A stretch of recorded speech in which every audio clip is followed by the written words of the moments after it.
Good evening, everybody. Thank you so much for joining us for our second Wellness Masterclass, Eating Your Way to Better Health.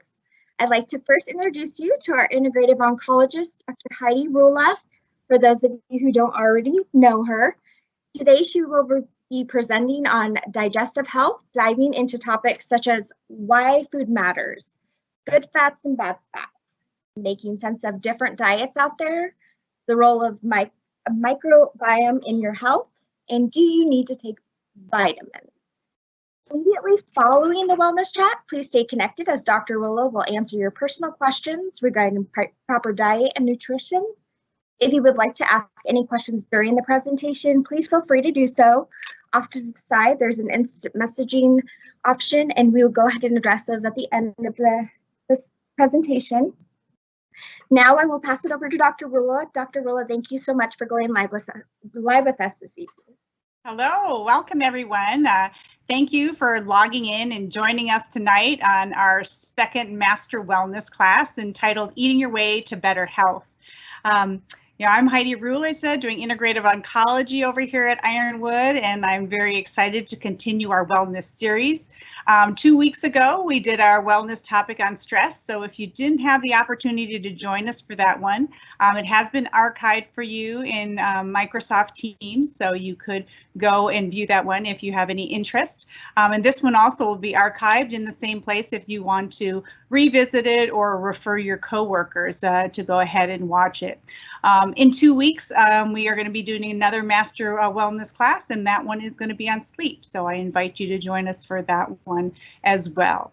Well, maybe you are logging in tonight because you, like many other Americans, are suffering from putting on the COVID-10 or 15. Or maybe the stress of COVID has caused you to, start eating way more junk food than you feel is good for you. Or maybe you're finding yourself being prescribed more and more medications for a growing list of illnesses, and you're looking to turn the tide on your health. For whatever reason that you chose to log in with us tonight, I hope that you find this talk informative and I hope it helps motivate you to make some changes to put you on the path to better health. So, as Sierra kind of went over, we are going to be covering a variety of nutrition topics tonight.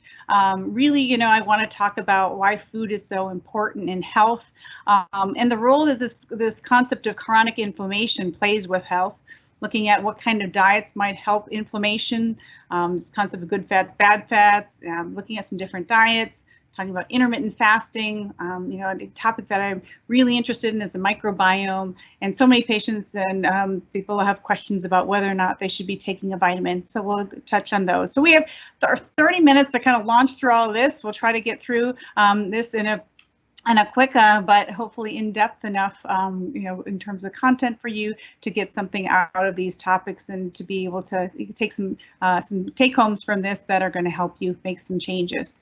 And so I like to start out to really kind of discuss the role of food as fuel. And so when you think about what you're putting in your body, you can kind of think about, if you had, a very coveted, Italian sports car that you spent a lot of money on and you wanted to take super good care of it because you invested so much money into this thing. So you're going to probably go in and put in some of the premium fuel for this vehicle so that it continues to perform for you. Well, you really need to kind of take that same concept and apply it to the food that you put in your body. So you really want that food to be something that allows you to perform optimally. So if you're eating the food on the left, which is what we call the standard American diet, you can imagine that this fine Italian engine is not going to function optimally. Versus if you're kind of using more premium fuel, you might think that you're going to get better performance out of this really expensive piece of equipment you have called your body. So it's really kind of focusing in on the role that food plays in how we feel is something that goes back to the beginning of Western medicine. Hippocrates told us that, let food be thy medicine and medicine be thy food. So in a way back in the beginning, we already knew that food was an important driver to health. And so why food matters so much is the food that we put in our body really can control the risk we have for getting sick. So, eating healthy food is going to lower our risks for developing a whole host of different chronic illnesses, from heart disease to osteoporosis to cancers. All of these things, have a underlying kind of component that nutrition contributes to. Blood pressure, cholesterol levels, just the way you feel, your overall sense of well-being, your vitality, can be impacted on how you eat. Also talking about just your body weight, that is something that is impacted, whether you eat a healthy diet or a poor diet. So again, lots of different ways that that food is going to impact your health. The other way that I think is important, where we're going to be kind of talking a little bit more about the microbiome, and how we eat really will influence our microbiome. So the connection between food and disease really kind of goes back to this concept of chronic inflammation. Chronic inflammation has really been looked at now over the last few decades as being some of the root causes of chronic illness. So to understand what chronic inflammation is, I always kind of talk about, if you think about what inflammation is in your body, you can kind of visualize what happens when you sprain your ankle. That's an inflammatory response. Your ankle gets swollen, red, warm from the injury. So your body's creating inflammation to go ahead and heal that ankle sprain. Well, that is how your body responds to all different types, forms of invasion, infection, and injury, and is really kind of the way to heal these things. But what happens if your body stays in that inflammatory state is that we set up kind of the soil for your body to develop various illnesses. And I said many different illnesses are being linked to chronic inflammation, having that chronic inflammation be at the root cause, from, again, cancers and heart disease, Alzheimer's disease, asthma. All of these have, inflammation as one of the root causes. So it becomes important when we're talking about wellness to really kind of prevent this kind of chronic inflammation from occurring.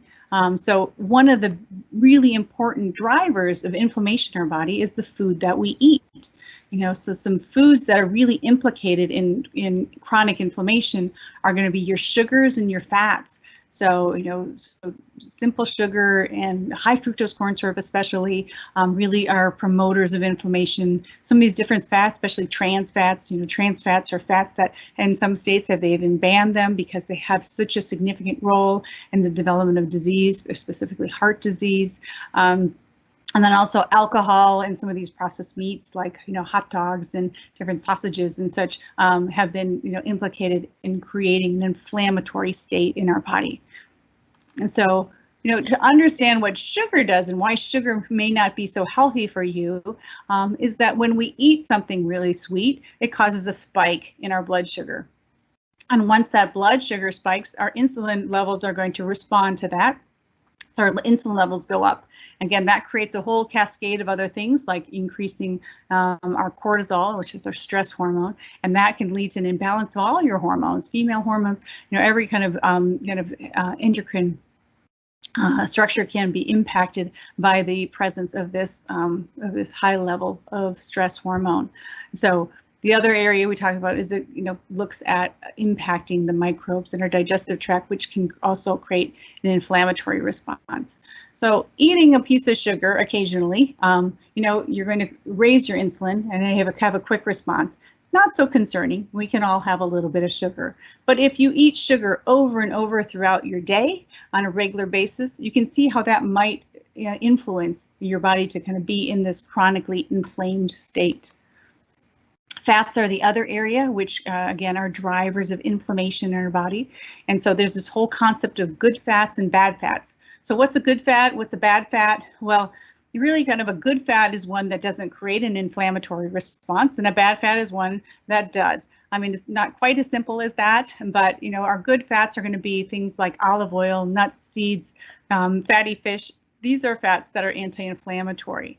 We talked about those trans fats being highly inflammatory. So those are kind of fats that we really should avoid. So those, come in things like commercially baked goods, margarines, shortenings, there's biscuits that we get, out of the refrigerated section that we can bake at home. Those use a lot of hydrogenated oils, which contain trans fats. And then kind of in the middle area is these saturated fats. And saturated fats aren't really bad, but they're just a fat that we have a small budget for. You can't eat endless amounts of saturated fat or you start creating an inflammatory place. So saturated fats, are going to be what you get from, butter, cream, your ice cream, your, animal fats like red meat and pork have a lot of saturated fat. Even coconut oil, has, saturated fat. So some amount of coconut oil can be good. Certainly it's, being promoted kind of in the health industry, but too much it also can be a contributor to inflammation in the body. So I'm talking a little bit about kind of, sugars and fats. So sometimes that leads you to say, what can I eat? Sometimes it gets confusing. There's different foods are getting labeled as foods that we should avoid. So I really kind of fall back to, this anti-inflammatory diet, which was created by Dr. Weil. He's kind of the founder of the whole field of integrative medicine. And he's kind of put out this new way of looking at the food pyramid. Our traditional food pyramid utilizes kind of breads and grains as being the foundation to what we should put on our plate. We're in the anti-inflammatory diet, we're saying really that foundation should be fruits and vegetables. So instead of, vegetables just taking, a small little section of your plate, you want your dinner plate to be mounded with vegetables. So you want at least half your plate to be full of vegetables.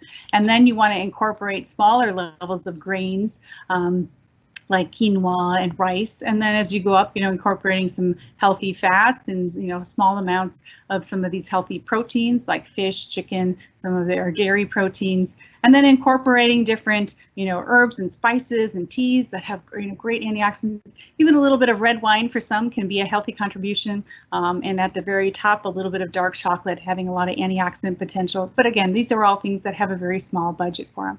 So it's just really kind of flipping some of these groups and looking at kind of where you should really kind of create a foundation that vegetables really kind of serve as the most important part of what we eat, as being a really high nutrient packed food.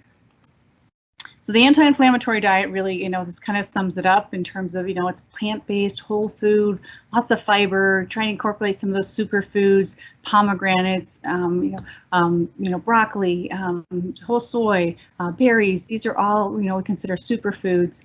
Talk about those healthy fats and minimizing, the animal-based fats, minimizing sugar and trying to, stick with more unprocessed grains instead of grains that are, turned into a flour product like breads and pastas. So that's all fine and well, in terms of that. These are foods that are going to make us healthy. But so many people then, say, but I really want to lose weight. That's their primary goal in terms of their relationship food. They want to lose. So, how do we make sense out of the different diets out there to help us lose weight?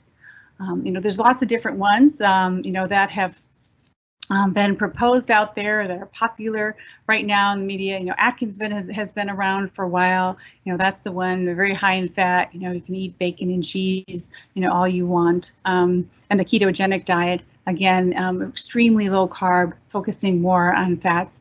The problem with some of this is really kind of the quality of the fats. And, our discussion so far has been that, the type of fat we eat can get turned into an inflammatory state. So although there might be some short-term benefit, there is some concern, long-term. Does kind of eating in this way where you eat a lot of these potentially inflammatory fats, is that going to set you up for things like heart disease and other chronic illnesses? The other diets, paleo is kind of that caveman diet out there where you don't eat anything that a farmer would have grown, like beans and grains and dairy products. So it really kind of looks at, again, it tries to be more whole foods, a little bit simpler than just Atkins or ketogenic, but it is somewhat restrictive.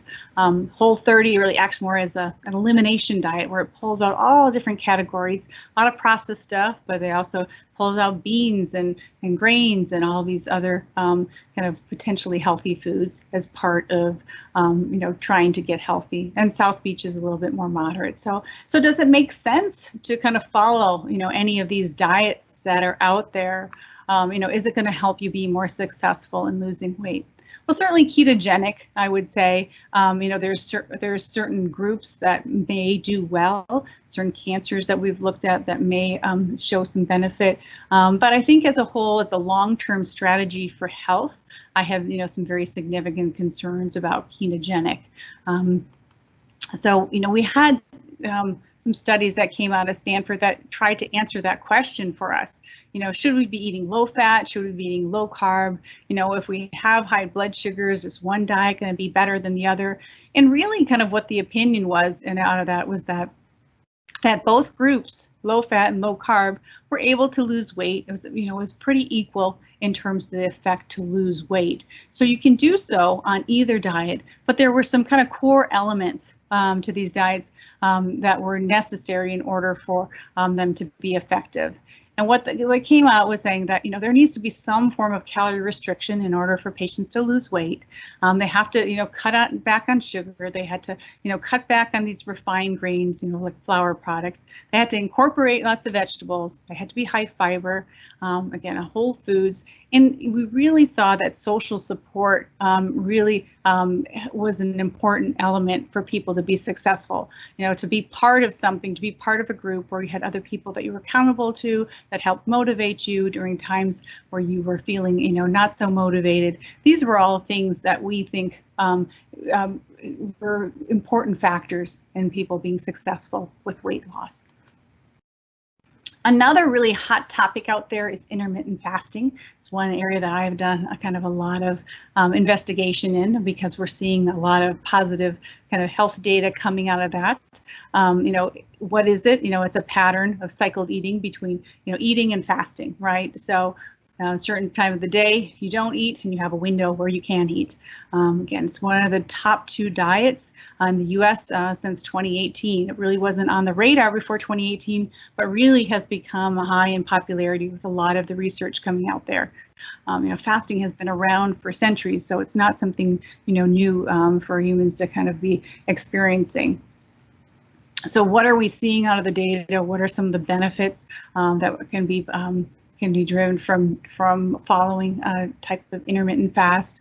Well, we talk about stress hormone. That's such an important driver of health. We can lower that with doing some fasting. We can lower these insulin levels and other inflammatory markers. We can look at repairing our cells and repairing our DNA.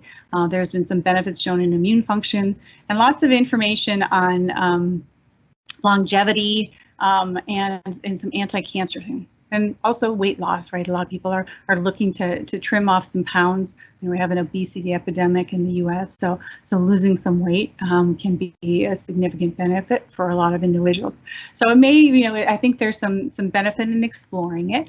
How do you do it? I mean, there's many different ways to do intermittent fasting that have been looked at, all to kind of help stimulate this biochemical response in our body that helps with its inflammation and insulin levels and longevity.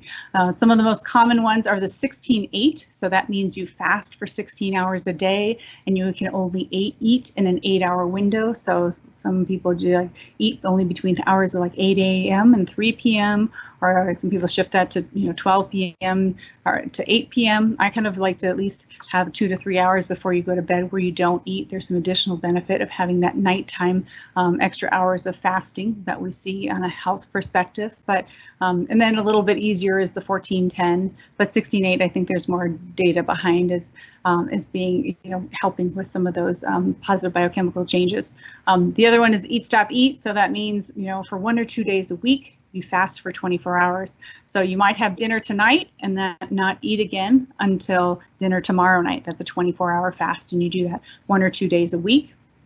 And the other, popular one is the 5-2 diet. So that means that 5 days a week, you're going to eat just, a normal healthy diet. And then 2 days a week, you're going to eat a really calorie restricted diet that not only is low in calories, so 500 or 600 calories, but you also keep the protein content down. They found that if you actually give a lot of protein during this kind of limited calorie, that it negates some of the benefits So you have to keep the protein down. So you're going to really kind of look at getting your calories more from healthy fats and complex carbohydrates. So these are some different ways, and everybody is different in terms of what might fit into their lifestyle, what might be doable, but these are things to consider in terms of how intermittent fasting might work for you. And there's certainly patients who are people out there who should not use intermittent fasting as a strategy. I think anybody under the age of 18, women who are pregnant or breastfeeding, anybody who has blood sugar problems or diabetes, or people with any history of disordered eating should really avoid this. And also I think I would include in there anybody who has like low body weight, some problems with being able to maintain a healthy body weight, that those individuals should avoid intermittent fasting. So that other topic that I really like to talk about when we talk about nutrition is the microbiome. And what is this microbiome? Well, really, we have organisms that cover every surface of our skin, our ears, from our mouth to our anus, our genitals. We have microbes everywhere, and they are not invaders. They are actually playing an important role in our health. And so that's really an area that's evolving in healthcare, is that understanding the role that these microbes play in determining our health. They've shown in our digestive tract, is when we talk about the microbiome, usually we're kind of referring mainly to what's going on in our digestive system, but they help us break down food. They prevent us from giving different overgrowth of different pathogens in our digestive tract, fungus, other pathogenic bacteria like E. coli. If we eat some food that's contaminated, if we have a healthy microbiome, we're much less likely to get sick from those few microbes that make it into our body. They can change some of the metabolites in our body that are influencers of health. They affect our immune system. They talk to our DNA, and they also can turn genes on and off.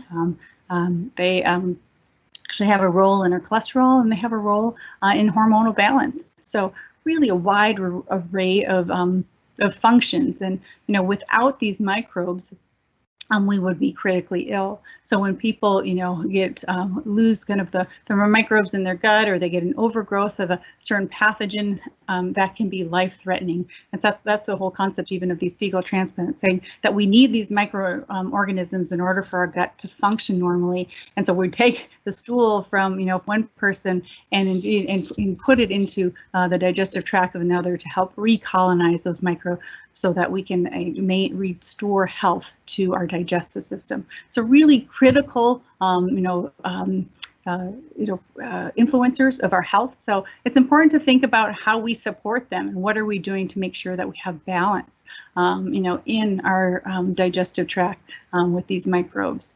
Again, lots of interest coming out in a research setting to say, how do these microbes influence disease?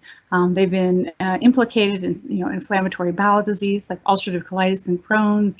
The development of allergies and food sensitivities, and all these things can be related to these microbes. Colon cancer, even mood disorders, depression and anxiety. That creating an inflammatory response in your body can affect whether or not you have depression. That's really kind of a remote and interesting concept. How it's really hard to conceptualize how something going on in your gut may affect your mood. But again, we're finding these links. So really identifying how important it is that we keep these microbes in balance to help maintain health. So how do we do that?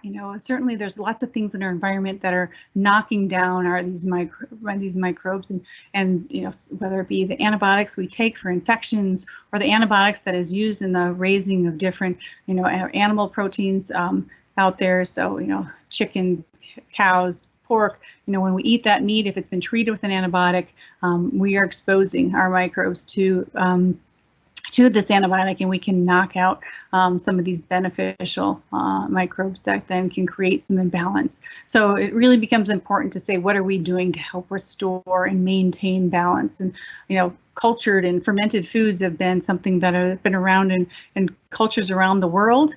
So yogurt, sauerkraut, kimchi, miso soup, these are all things that are rich in these different probiotics that help replenish us, right? So trying to incorporate some of these in our diet diet can be a way to help, maintain a healthy microbiome. And for many Americans, eating these foods is not something they want to enjoy. So that's really where the discussion of maybe taking a probiotic to help maintain your microbiome comes into play. So, our next topic is really about, supplements. We really hear of a lot of controversy around them. I think, the big one is multivitamins. Do we need a multivitamin? I'd say in the perfect world, you don't. If you ate a healthy diet and you raised your own vegetables, you probably don't need it. But if your diet's not very healthy, you're probably, going to be low in certain nutrients. And so taking a multivitamin might be beneficial. If you're on a restrictive diet, like vegetarians tend to be low in B12, a multivitamin can help replace that. If you're on some chronic medications like acid blockers, diuretics, diabetic medications, taking some of these additional nutrients can help prevent depletion. If you're pregnant or planning to be pregnant, drink a lot of alcohol or have absorption issues, multivitamin may be something that you need to take to prevent deficiency. Vitamin D is another kind of vitamin that's really important in health. It really, outside of bone health, can influence all different aspects, especially immune health. We see heart disease related to it, depression related to low levels. So lots of illnesses related to a deficiency of vitamin D. And even in the sunshine state, we find people low in the sunshine vitamin. So up to 20% or more of Americans have been found to be deficient in vitamin D. So taking vitamin D, probably is something that should be considered. I mean, getting your vitamin D level checked is a great way to see whether or not you need to take vitamin D. Trying to get a level between 30 and 50 is usually my goal with patients, but otherwise 2,000 international units a day is where I target. As we talked about probiotics, if you're not eating these cultured foods or if you've been on a lot of antibiotics, taking a probiotic to help maintain that microbiome might be a good idea. Calcium, we know calcium is really important for bones, but it's really important for kind of all, cells in our body and to function optimally. From food, we get, most people, even if they don't consume much dairy in their diet, get at least 500 to 600 milligrams a day. So I always say, try to supplement with another 500 or 600 to get up to that recommended daily allowance of 1,000 to 1,200. I like generally to recommend calcium citrate. It's absorbed a little bit better. It's not as finicky in terms of absorption as calcium carbonate. So I usually kind of default to that as being my preferred form of calcium supplementation. Magnesium, again, is another partner mineral for calcium and really important in bone health. So we can't forget about magnesium when we're thinking about maintaining strong bones. And it's been said that over 50% of adults are low in magnesium, and it's so important, can play a role in blood pressure regulations, of develop of migraines, talk about bone health, even our asthma has a role with magnesium deficiency. So lots of illnesses, if you don't have enough magnesium, you're supposed to get about 420 milligrams a day from your diet. Generally, we supplement with up to 200, but if you have kidney disease, it's something that you should probably avoid or work closely with your physician so that you don't get high levels of magnesium in your body. Omega-3 fats and fish oil, ideally you're eating, 2 servings of fatty fish a week. If you do so, you probably don't need to take any fish oil. Really important as an anti-inflammatory in our body, heart health, brain health.